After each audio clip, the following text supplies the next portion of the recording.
explique les tensions, les nœuds qu'il y a entre, d'un côté, la société française et la religion musulmane. Première explication, la religion. En France, depuis le XVIe siècle, après les guerres de religion, après que les catholiques et les protestants se sont entretués, il va y avoir la fondation d'un nouvel espace public où le droit, la raison et le roi vont être les garants de l'espace public. En gros, l'idée, c'est de dire, surtout, ne pas faire confiance à la religion pour assurer la paix sociale et civile, vu les massacres qu'il y a eu dans les guerres de religion.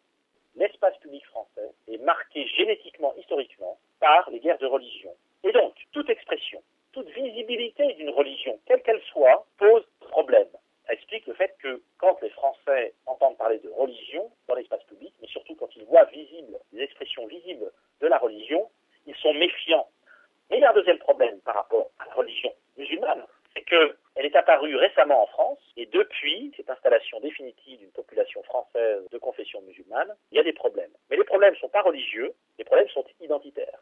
Par rapport aux autres élections présidentielles, la religion est-elle plus ou moins présente dans cette campagne ? Ça dépend de quel point de vue. En termes de candidats, elle est moins présente. Quand Boutin rallie Sarkozy, il y a une voix chrétienne qui s'efface, qui se retire. En termes de valeurs, il n'y a pas plus de revendications de valeurs que dans les élections précédentes. Dans les années 80 et 90, il y avait aussi des valeurs, il y a la question du Pax, il y a la question de l'homosexualité, donc c'était des valeurs qui pouvaient avoir aussi des réponses religieuses. Aujourd'hui, ça porte sur le mariage et l'adoption. Il n'y a pas un changement de ce point de vue-là. C'est-à-dire qu'il y a toujours des valeurs qui sont plus ou moins connotées religieusement et plus ou moins valorisées et instrumentalisées par les candidats. Comment se fait-il que la religion catholique soit absente de cette campagne alors que le président sortant l'a louée tout au long de son quinquennat ? Parce qu'aujourd'hui, il y a 2% de la population française qui est pratiquante, c'est-à-dire que ça ne pèse plus rien.